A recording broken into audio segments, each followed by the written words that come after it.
This week on Pit Stop with Don and James, we give our review of the recent Spa weekend. We highlight the Williams mixed results, and we praise McLaren on their stunning victory. Welcome to Pit Stop with Don and James. I'm Don. I'm James. How we doing, James?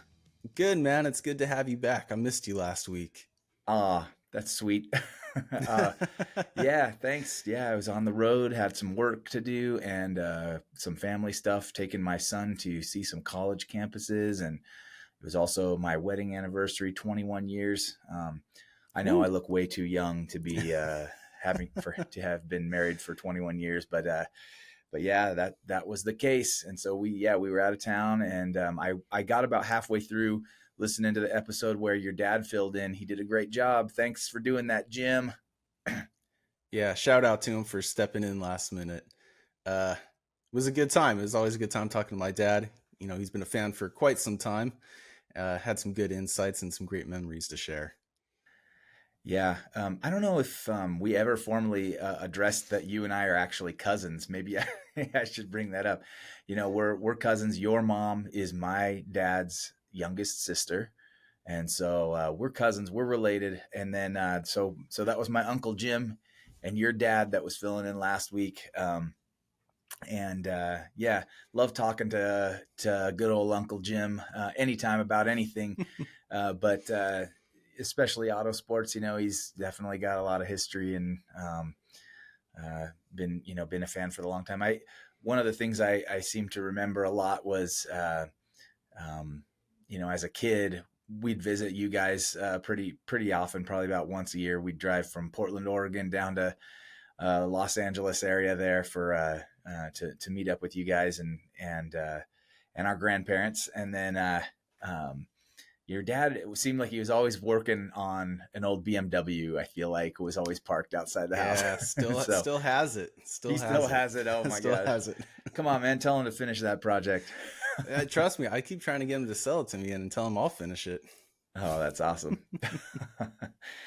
Oh boy. Well, it was a big race weekend. We had a sprint, we had a Grand Prix, we had rain, we had dry, we had strategy, we had some big movement up the order for some cars. So we got a lot to cover. The race this week was the Belgian Grand Prix in Spa-Francorchamps circuit, and one of my good friends, I'll shout out to him right now, my friend Greg. It was trackside. I have some pictures. I might need to send you some pictures. Maybe you can throw some of Greg's pictures on the podcast for us, and just spice it up a little bit, since we actually have someone on the ground over there who could maybe be good with sharing some of his pictures, and there won't be intellectual property issues. But yeah, so totally jealous that Greg's out there. We've talked about that a couple times already in previous episodes, but yeah, it looked like a fun time apart from being soaked in the rain. But yeah, so let's do you want to get right into it, James, and start chatting about the Belgian Grand Prix? Yeah, man. I gotta say, this weekend was a little more interesting than last year, to say the least. With the exception of maybe the sprint. The sprint was almost a bit of a snooze. My bone to pick with the sprint race has to do with the camera work. They kept showing people inside of the paddock and showing everybody's moms. And I get it, you know, Spa has a special place amongst the drivers. You know, everybody always goes and pays their respects to Antoine, who passed away there a handful of years ago. Yeah, very sad up and coming talent. And, you know, they always, you know, have some sort of reverence around it. But at the same time, you know, I'm trying to watch the race. I mean, Alex Albon put down a handful of moves. Same thing with Lance Stroll, put down a handful of moves and just like totally glossed right over it. Like no camera footage. They had to go back and show it. I'm not really sure what was going on with that. But in all fairness, I gotta say, what a great race for McLaren this weekend, man. Except in the sprint race. A bit of a bummer for Piastri losing out in the sprint race. But a sort of a mixed weekend for Williams. Sainz did really well, finishing in sixth, finally. For Williams in the sprint race, but Albon sort of out of position, finishing down in 16th, and the other drivers that I was really surprised that were down there, we saw George Russell. He finished in 12th, but just starting. The drivers that were out of place were, well, Russell finishing 13th, but Kimi Antonelli, Lewis Hamilton, all those guys were down at the bottom. Yeah. Hamilton was P15 at the end of that race, or the sprint. Yeah, man. And I'm not like, they just couldn't figure it out within the time that they had. I think they only ran one free practice event before going into the sprint qualifying. So not a lot of setup time. And, Spa is tricky for getting the ratio between downforce and no downforce right, going around that track. A lot of long sweeping corners, the longest track on the calendar, just over 4 miles, but managed to P15. Not terrible, but I have to point out, Racing Bulls, man, they had somewhat of a decent weekend. For the sprint grid, we had Isaac Hadjar qualifying 9th, Liam Lawson qualifying 10th, and they each moved up a position by the time they finished the sprint race. And I got to say, a good result for Tsunoda, man. You're talking about in the sprint or in the Grand Prix? In the sprint. Yeah, Tsunoda was, I think, P11, right? In the sprint. Started 12th and finished 11th. Yeah, I mean, Hadjar finished 8th, Lawson finished 10th. Not a bad way to go. Right. Yeah, there was it was kind of interesting that I know we'll probably get into the race in a bit, but the sprint race wasn't particularly telling of the actual race. You know what I mean? Like Hadjar went from a point, getting that last sprint race point, to not really doing good in the race, and then of course Hamilton had a pretty good result in the race, but a bad sprint, and then Sainz kind of had a good result in the sprint, but stunk in the race, Yeah. So, whereas Albon was terrible in the sprint and finished well in the race. So yeah, it was. I mean, those kind of shakeups I think are good for a weekend like Spa, which Spa last year was starting to look like one of those tracks that has all this history and beauty around it, but not particularly great for overtaking. Having said that, unlike Monaco, Spa has weather that comes in a lot, right? It rains at Correct. Spa frequently, and that can change things, and it did this weekend. So, I guess maybe the recap of the sprint. Max gets a win on the sprint, right? Max, that's a good result for Max for sure. The Red Bull has been struggling lately. So he gets a win there, takes 8 points. Next, Oscar Piastri, Lando Norris, Charles Leclerc, Ocon, P5 in the sprint, takes some 4 points for that. Sainz, Behrman, and Hadjar with the last of the point scoring. So, kind of an interesting order there. Obviously, the top three, Max, Oscar, Lando, those kind of are the favorites for top three in any event, and just which order they're going to be in. That's the question of almost any day. Right. So that happens, and then the same day they have qualifying for the race, right? So, the grid or the qualifying results shake up pretty significantly from what happened in the sprint, right? So we get the qualifying. Lando goes on a tear, gets a really good lap. Although I will say I'm pretty sure that when Oscar took pole for the sprint qualifying, it was a lap record. So Oscar sets a track record for a lap on the sprint qualifying. But then in the actual race qualifying, he can't find that time, and and Lando takes the pole on a great lap with Oscar in P2, Leclerc in P3, Max in P4, Albon qualified in P5. You had to have been pumped about that, right, James? Yeah, so Albon qualified P5. I'm proudly displaying my Williams attire today. What a sort of a mixed race. Sainz did really good in the sprint, and then they sort of switched it up for for the actual race, where Albon was at the top and Sainz was all the way back. In all fairness, Sainz did start from the pit lane. He made um, a few changes to the cars. I believe it was to the power unit, but even still, he only qualified 15th. Yeah. So not the best, but Albon finished in 6th, which I think is a fantastic result. He held off Lewis Hamilton for a number of laps. The commentators were saying that Hamilton was having some sort of issue where he was having to lift and coast, which definitely helped Albon. As good as these drivers are, there's always an element of luck that comes into play. And Albon, I think, definitely lucked out, coming in 6th. So a great result. I'm super stoked for him. But I want to go back to the sprint for a second, because I think we really have to highlight Haas, because Haas guys took 5th and 7th, a double points finish for them. What a fantastic result. I couldn't be happier.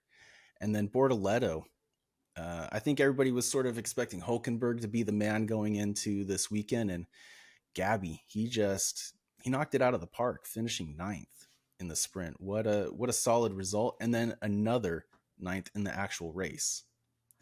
Yeah, great weekend for Bortoleto. He's starting to shine, which is great. Unlike Antonelli, who started off the season very well and has dropped off, it seems like, right? So we see Bortoleto on the surge. I think that they are riding a wave of momentum right now with a string of good points finishes. Bortoleto, even in the Grand Prix, was behind Hulkenberg and had to ask to get him out of the way. I thought that was pretty incredible, and they did let him pass, and yeah, he managed to score points. So Sauber on a hot streak. Yeah. So I think we should also point out for the pit stops, it was sort of a mixed bag. The majority of drivers did a one stop, going from the intermediate to the medium tires, with the exception of Lando Norris, who opted for the hard tire, which I want to come back to a little later, because I think Lando Norris could have won it. But Nico Hulkenberg was running in the top 10 and opted to have a second pit stop. That kind of irked me a little bit, because it would have been a double points finish if he could have just held out. Yeah. I agree. I completely agree. I put a note down that was like, Hulkenberg, why did they pit this guy? He was in the points and they just hosed him. I mean, it seemed like the name of the game in the race. And I know we're kind of bouncing, we're kind of bebopping here between the sprint discussion and the Grand Prix. But I would say I'm just kind of an overall impression of the race was that the name of the game seemed to be, how long can I make the mediums last, right? So we can definitely go more chronologically through this, but I feel like that was definitely a theme, at least for the people in like maybe the top 15. The people at the back, they were a little more like, willing to do a second pit stop because they didn't have anything to lose. So, right. But yeah, I would say that was definitely a theme that I was seeing, and it was a theme for our race leader as well. So, okay, let's see if we can kind of get this back to. We can go chronologically. So we could start with that. There was an hour and 20-minute rain delay before the race. I got to admit, I got up at 5:30 since the race broadcast here at 6. I got like everything ready. I made waffles this morning. Like I was ready to go for the Belgian Grand Prix. I turn it on like right at 6 o'clock. And what do I see? Just a bunch of rain. And I was getting so distraught, because I was like, okay, it's red flagged. Everybody's out of the car. I'm like, they're not even going to race. I got up for nothing. But thank goodness, man, an hour and 20 minutes later, they roll out of the pits and they start under safety car, which I think is the right call. Starting under safety car is the way to go. Yeah, I mean, I had gotten a text from Greg in the middle of the night saying that he had just showed up to the track. I think it was like, for the F3 race, and he said it was just pouring. Yeah, I got your text message this morning. You sent it at like 10 o'clock at night, and you're like, oh, it's raining. And I was like, well, it surely couldn't have rained all night. Yeah, evidently it did, and the track was super wet, and then yeah, like you said, an hour and 20 minutes of, I didn't watch it all, but Alex Brundle and and the broadcast crew, Alex Jakes, talking. Yeah, that's an interesting thing that goes on with this sport. Those guys got to be prepared to talk for an hour and a half about just any and all things Formula One. Yeah. We do this once a week, and we have to talk, and we've got everything prepared and whatever. I can't even imagine having to fill that time, but they did, and like you said, they started under the safety car for about 4 laps. They did safety car, and that's right. They took the green flag to start lap 5. right. And so Piastri took the lead down the Kemmel Straight. They do the rolling restart, and what a move! I mean, bold move by Piastri, right? In the wet, great one with low visibility, and Piastri just goes for it. And I mean, this is the thing with this guy. Piastri has got guts, and I think that's why it is going to be hard for Lando to take this drivers' championship from him. I think the longer we watch this season, it seems like it's Oscar's year. It's 81. He's doing it this year, and I mean he's got that edge. What did you think? Yeah, I think he was having flashbacks to the sprint because Verstappen took the lead on the opening lap, right, away from Piastri, and Piastri was not able to get it back. So I think he was thinking, okay, I got to get this move done as soon as possible, because not only that, it doesn't allow the team to double stack. So Oscar's automatically going to have the preferential treatment because he's in the lead when it comes to pit stops, and it definitely paid off for him. And I gotta say, man, Lewis was on a charge the whole race. Lewis, of course, starting all the way down in 18th. He missed out. He had his lap time deleted in Q3 and got knocked out, or Q2 got knocked out, which was really unfortunate, and started all the way at the back. So started from the pit lane, I believe, too. Made a few changes. Yeah, I mean, it was looking like a forgettable weekend for Lewis for sure. And it was. I mean, everything was until his pit stop, right? The pit stop for Lewis Hamilton changed everything. He goes... well, he started in 18th, and he was all the way up to 14th by lap 8. So only two laps under green, and he'd already charged up 4 places. That's true. Yeah, he made up some ground initially, but he the pit. Okay, so I don't want to get too far ahead, but everybody starts the race on inters, right? Which Correct. Brings up a question. I want to ask you this question. This is kind of a bit of a tangent, but yeah, I'm starting to wonder about the full wet tires. They're very rarely used, and it seems like the conditions for which you would put on a full wet tire is the same conditions that they just red flag the race. So it's like nobody uses them. I don't know. I've had the same feeling and thoughts. Well, that's going to be above my pay grade, though. If it was up to me, I would have just had them start the race, but do a rolling start, maybe just starting on the wet tires, and let come what may. Yeah, just a little tangent. I don't know. That seems weird, but yeah, you're right. Maybe the full wet. If the FIA says you have to go on full wets, then we can start from a grid start instead of a rolling start. They did a rolling start today under the safety car on the inters, and that seemed fine too.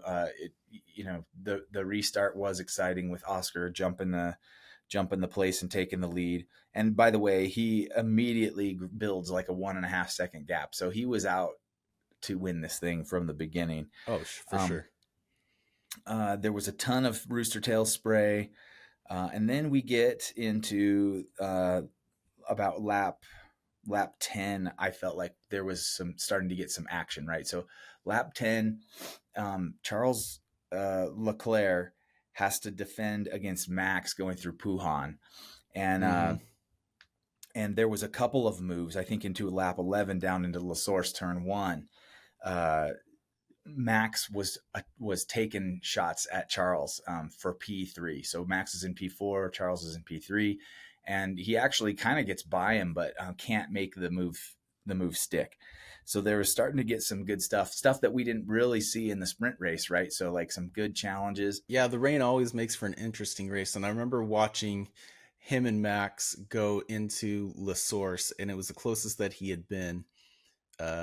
Leclerc had run wide, and you watch him try to get the power down to stay ahead of Verstappen, and you just see the back fishtailing as they're running down towards the big uphill. Towards Eau Rouge, yeah. Yeah, Eau Rouge and Raidillon. And I couldn't believe it, man. He just was able to keep it on the track. What skill. Yeah, it was nice. And it was a nice day overall for Charles Leclerc. So very good for him. I loved that. I also want to say, since we just brought up Eau Rouge might be one of the most famous and beautiful turns in all of the Formula One calendar. You're going uphill flat out, and it's just this I don't know it's like a gliding left, right, left turn, and it can be very dangerous. There's been some big crashes at that turn. I think you and your dad were talking about it, right? Way back in the day before people pushed flat out through there.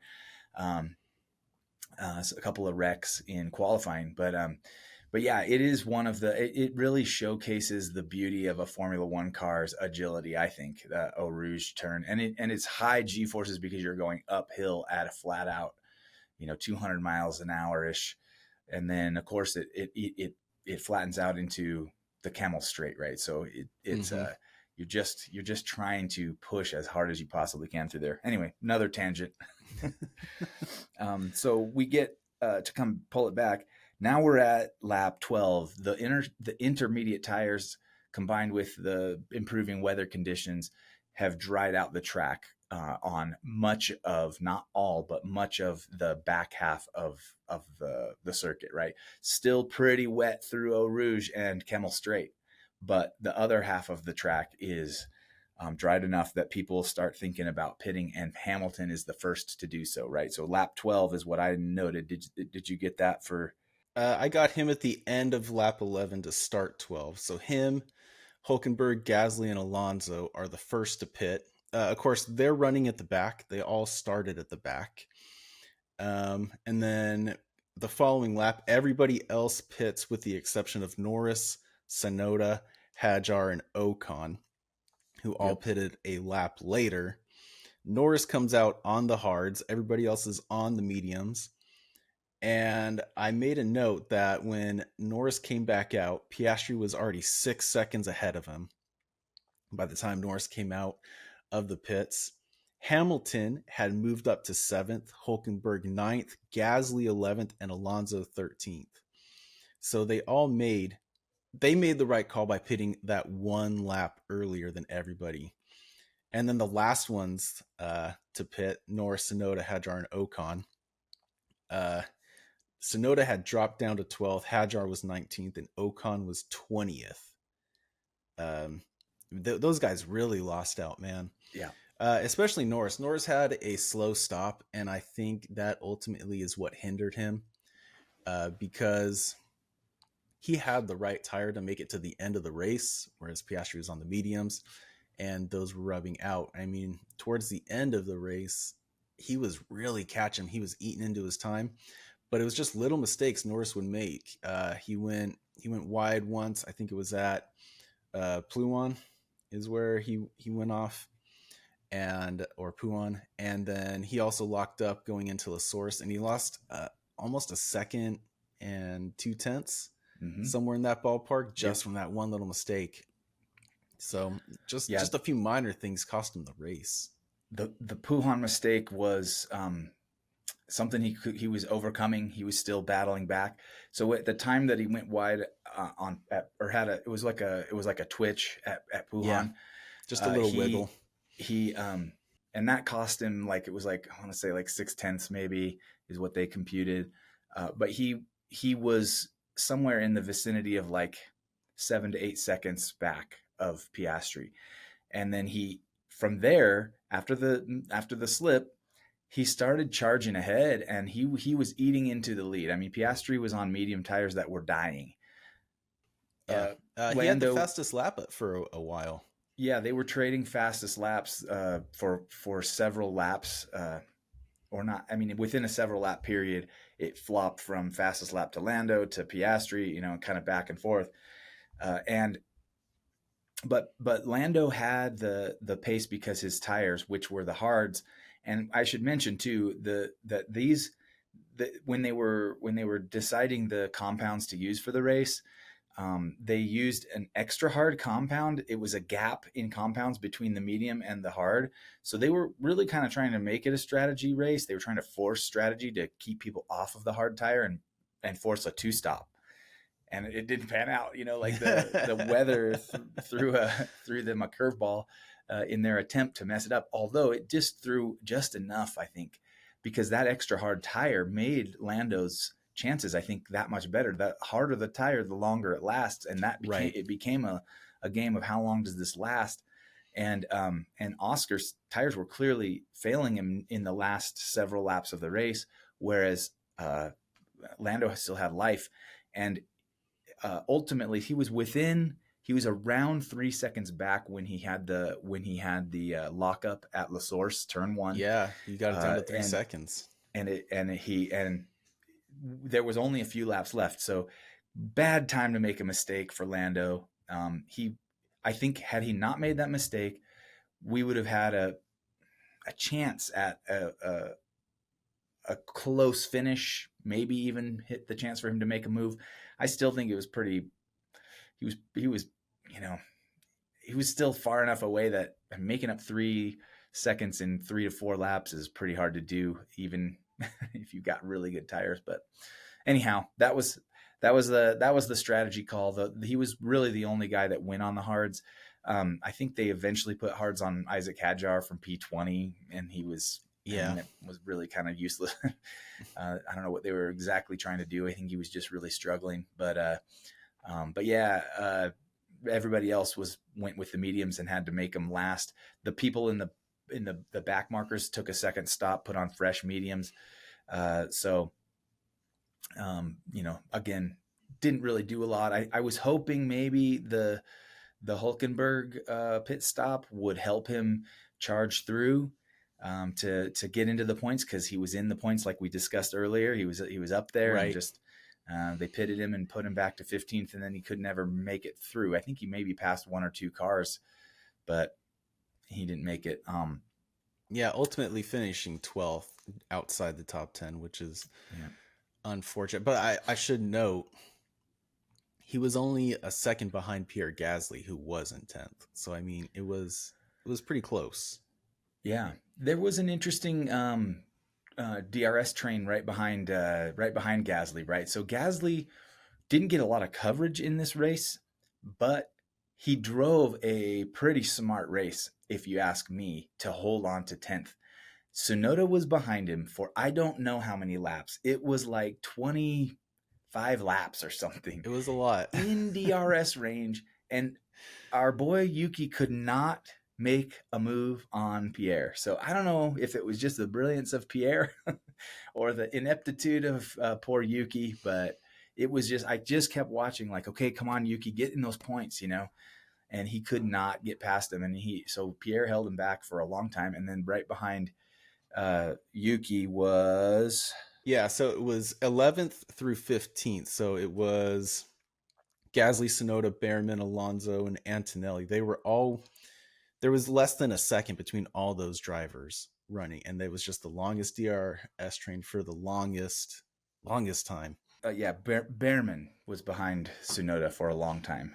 Yeah. It was just a group right there, and they all had DRS, and it was just, yeah, I don't know. What did you think? Tell me what you thought about Yuki and his finish. Man, so I think I kind of summed it up already, because Yuki Tsunoda had a pretty decent qualifying, right? He was starting 7th on the grid, one of his best starting positions, if not the best starting position of his season this year. And he just got caught out in the pit stops. I think he was too close to Max Verstappen to do the double stack. And he just, by the time he pit, everybody was already going, a significant amount of time faster than him. And so by the time he got back out, he was already running in the back markers. I had it where he came down. He came back out in 12th, and he never really recovered from it. So not the best day for him, man. I had such high hopes going into the race for him, and it just totally disintegrated right before my eyes. Yeah, those pit stops, man, with the rain, it just created chaos, and nobody. You either got it right or you got it wrong, and you suffered terribly if you got it wrong. This was a great example of how the timing of a pit stop can completely change the race. I think it saved Hamilton and it doomed Absolutely. Yuki. Yeah.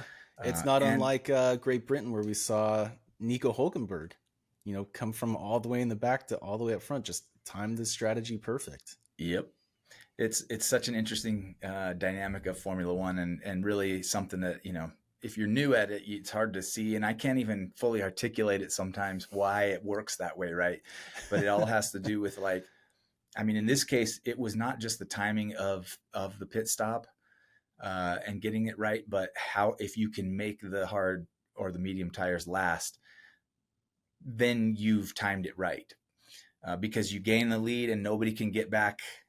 Even if you pit later and have fresher mediums, it was not a bit, enough of a delta for them to make up the ground. So very, very interesting, very cool. And there's a lot of math and calculation involved with making those calls. Very good for Hamilton to make that call.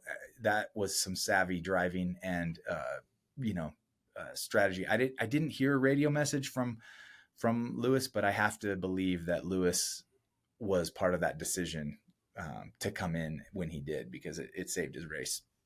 Absolutely, man. What a brilliant call. I do need to note one more thing from the pit stops. To the untrained eye, me, it looks like Leclerc had an unsafe release ahead of Albon, but there was no investigation. I haven't seen anything post-race yet, and we're about an hour and a half afterwards. I still haven't seen anything about it. So I'm not entirely sure what's going on there. Ultimately, I don't know that it really matters. The time difference between where Albon finished and George Russell was 5 seconds difference, so not terrible. It definitely didn't affect Leclerc's race. Leclerc still finished in third, where I think he was going to finish anyways. So, but even still, rules are rules. I know exactly the moment that you're talking about. It was, he was released right into the path of the Williams. So, really, what's shocking is that there wasn't even they didn't put up a thing that it was being investigated or noted exactly. Or anything. Like, they didn't. It was like they didn't care, which was, I thought that was a little bizarre. Maybe we could talk just a bit about Mercedes and George Russell. So Russell started P6 and finished P5. Not a bad day for him. It wasn't a great day for Antonelli. Antonelli actually finished the race. Let's see. Get my notes open. Antonelli finished in 16. So he was, when the back markers. So I don't know. I feel like Antonelli's had a string of bad luck. this is not a good day by Mercedes standards, but for George to pull a P5, um, when you think about it, right? P1 and 2 are almost out of the question for anybody but a McLaren. So P3, 4, 5 are kind of up for grabs, and George did do. He was able to do what it seemed like the car was capable of doing. A P5, gained a place. So decent points for George. I think as he continues to sock away points, he's in the running for a decent finish for the year. What were your thoughts? Yeah, Antonelli's just kind of had a rough few races. It really started back in Imola because he had been running pretty much the first 6 races or so. But at Imola, he had a DNF. Monaco, he finished 18th. Then another DNF in Spain. Had a nice third in Canada. Mercedes was just absolutely dominant in Canada. But his last 2 races have been DNFs, and now he follows it up with a P16. I'm not sure what's going on. I don't know if it's just he couldn't figure out Spa. It's just a different track, a different beast in an F1 car. It's his first time there. That may be it, or maybe it's something to do with the car altogether, and they just haven't released why he was struggling so much. But to come off of 2 DNFs when historically you've been in the top 10 to finish down in 16th is just a very poor result. And I know they're going to be looking forward to Hungary. Definitely trying to do better. Hungary's going to be a different beast altogether. I do, to be honest, I feel like this is a critical season for Mercedes. Mercedes has been off of their game throughout this whole stint that they've had the new regulations, the new style of car. They probably had the biggest problem with porpoising, the bouncing stuff that occurred for everybody when they switched the regs and went to this ground effect car. But they took the longest to figure it out, which you would not expect a top-notch organization like Mercedes to have that long of a problem. And then the reason that I say this is a critical season for Mercedes, this is what's shaping up in my brain. They have decisions to make as they go into 2026 with new regs and George Russell unsigned, and a lot of speculation that they're going to make a play for Verstappen, right? Is Verstappen going to want to go to a team where they just aren't the top, contender like they used to be? So I think it's going to, the way that they finish these this next half of the season, I think will possibly play into who they're able to get into that seat. So I'm a little concerned about them, to be honest. They don't look like the dominant force that they were for so long. Yeah, and they've already sunk so much money into Kimi Antonelli. I think they have been backing him since he was 13 or so.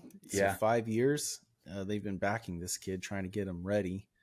And now that he's here, do you let him go and keep George Russell and it's also sign Verstappen, or do you get rid of Russell, keep Verstappen, and then just kind of sideline Kimi? It's a really tough call, but that's what you get for being at a top team, right? These are the problems that only the top teams have. If you're looking down at the bottom teams, you want your whole team to be successful and really work as a team. But we see the huge divide that McLaren has, where it's one side of the garage versus the other side of the garage, and really trying to play against each other. So it's a weird dynamic, and I hope they keep Russell. I really do. I like George Russell. I think he's a great asset for Mercedes, and quite frankly, he's the only one really pulling the weight at the team at the moment. So I don't know, man. It's a tough call. I guess we'll see in the last half of the season. Yeah, it'll be very interesting. And Russell is a race winner, capable of winning races. Antonelli, um, yeah, Antonelli, it's one of those things where you've made a huge investment. Do you see it through? And like we said, he showed promise at the beginning of the year. For all the rookies, he was pulling the best results. He was in the best car as well for all the rookies. But do you keep on with him or or let him go? I don't know. I think they have two difficult choices with their drivers. And I think when you have the chance at a Max Verstappen, I don't.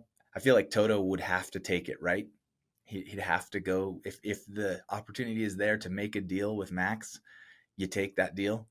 And if you take that, somebody's losing out. You're either losing a pretty solid, pretty proven driver in George, or you're scrapping your investment in Kimi. So yeah, very very interesting choices to make as they get to the end of the season for Mercedes. Yeah. In all fairness, Kimi Antonelli is, well, I was going to say he's bringing up the rear in the top teams, but Tsunoda is actually bringing up the rear in the top teams, sadly. Well, Kimi Antonelli's sitting 7th, right? But Yuki Tsunoda is all the way down in 17th, being at a top tier team. So not the best result for Yuki. I'm predicting Yuki's seat is going to be up pretty quickly, which is horrible. But Max still sitting in 3rd in the championship. Russell, a nice comfy 4th in the championship, followed by Leclerc, Hamilton, of course, Antonelli in 7th. Albon still sitting in the top 10 at 8th. Hulkenberg still 9th, and Esteban Ocon bringing out the top 10. Not bad. Those are surprising, some of those, right? Hulk and Ocon. Yeah, man. Well, that podium really boosted his numbers amongst the midfield. I mean, I feel like at the end of this season, we're going to have a bit of a recap and talk a bit about Sauber, where they have come. I mean, I think in the first race, Hulkenberg outscored all of the previous year's points for Sauber, and it just took him one race to outdo everything that was done in the previous year, and then they've gone on a tear. I mean, this is really good. I haven't seen this team. I don't think that during the Alfa Romeo days they were pulling these kind of points or finishes with Kimi Räikkönen and Antonio Giovinazzi. I think they've outdone all of probably the past several years this year. So yeah, I'm really got my eye on this, and I love seeing it for Hulkenberg. For me so far, the best thing of this whole season was Hulkenberg getting that first podium. That's going to stick in my mind. I love that. That was awesome at Silverstone. So yeah. There was another point I was going to make, but I spaced it. Did you have anything else that you wanted to talk about from Spa? No, not from Spa. Just kind of disappointing. Mixed result, as always, for Williams. I would have liked to see Sainz piggyback on the sprint race into the into the actual race, and even though he started from the pits at the beginning of the race, he made a handful of moves. He was keeping Hamilton behind him, and then they just kind of hit that equilibrium point where Hamilton got by him and said, "See you later." And that was it. And Sainz just kind of stayed back there and never really progressed. It was a bit of a bummer. Yuki Tsunoda, I think he was queued up for a really good race. Just got caught out in the pit stops. I'm hoping that he can carry that momentum going into Hungary, which is our next race, which has been at times compared to Monaco just because of how narrow the track is. And there's really only one, maybe two opportunities for a overtake.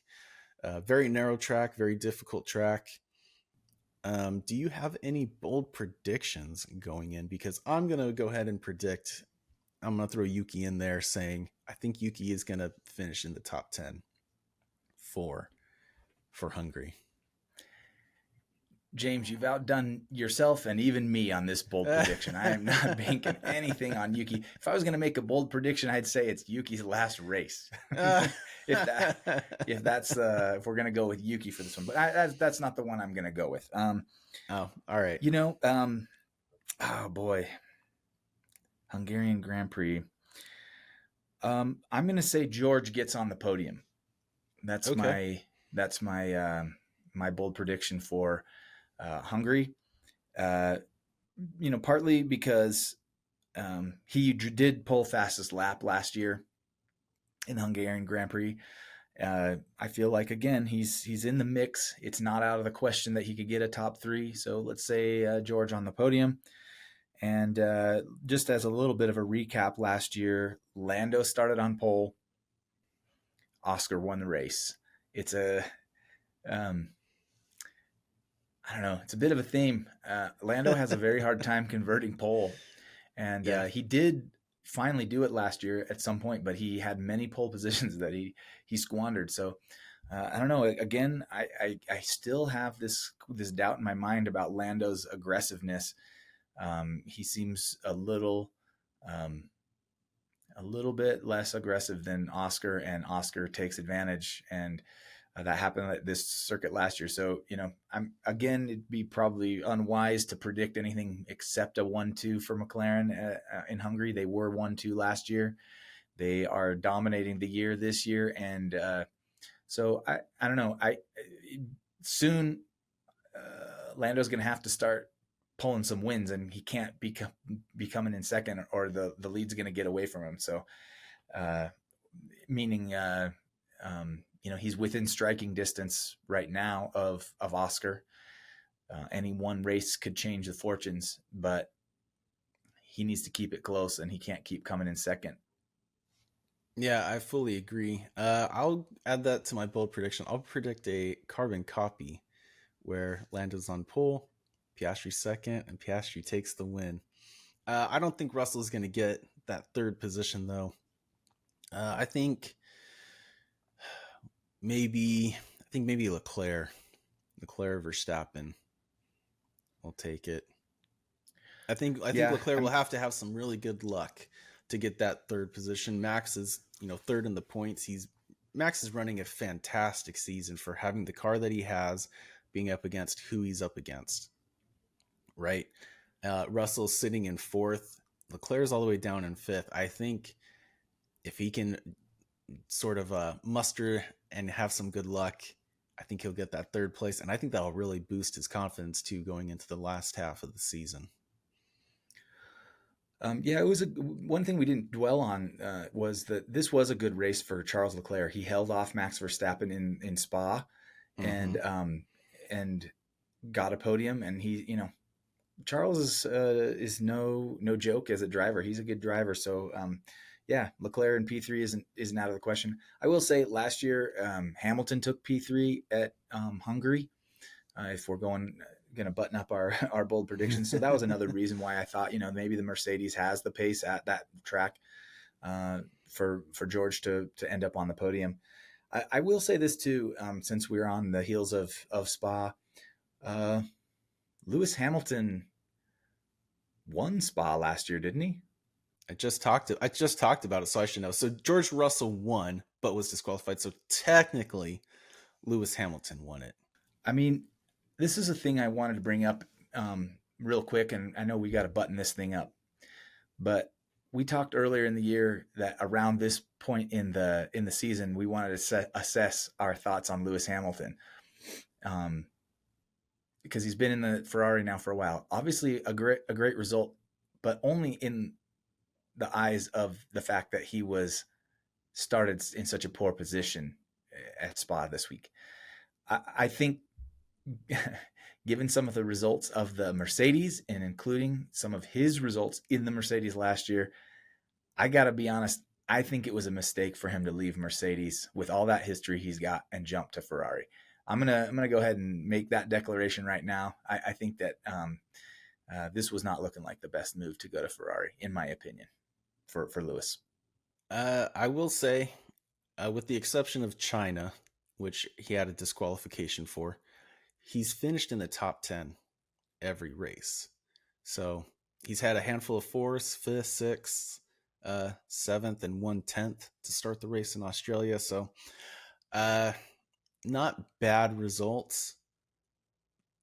Not as good as they could be, right? And the points will tell you that, because Russell's sitting in 4th and Hamilton's all the way down in 6th. I think if Hamilton had stayed, I think he'd be ahead of George Russell. I think he'd be sitting in 4th, maybe even 3rd, going against Verstappen. Yeah. So I mean, given that he was in a race-winning car at Mercedes and hasn't been close to winning a race, apart from a sprint race that he won in the Ferrari, that was the highlight of his season so far, as a sprint race win. I don't think that's what Lewis Hamilton wants. I don't think that's what the fans want. But it is kind of what Toto wants. He wants to see him not winning races in that Ferrari. So, just that's my take right now. We're now over halfway done with this season. At the beginning of the season, I think everybody gave the benefit of the doubt because they wanted to see him adapt to the car. And Lewis, whether it's the car, whether it's the culture of the team, doesn't seem to be firing it up. And to me, it seems like a mistake. He went from a better car in the Mercedes to a slightly worse car in the Ferrari.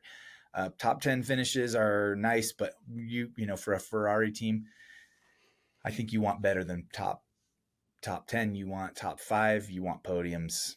You want race wins, and they're just not getting that. Yeah. Well, I think that's a pretty good take. I don't know that I could add or take away from that. He's, he kind of is where he is. He's top 10, but he's not in the top 3. Not even really in the top 5, unfortunately. Right. So there's still half a season to go. There might be a handful of upgrades that still come through. Maybe we'll see that change in the last half of the season. It didn't start out with that way today, although he did have a good result. But we look forward to Hungary, which is next week. Super excited for it. And I'll have to talk to you then. Yeah, I can't believe we're on the back half of this season already. This is pretty incredible. Yeah, man. Well, enjoy the rest of your day, and I'll see you next time. All right. Adios. Adios.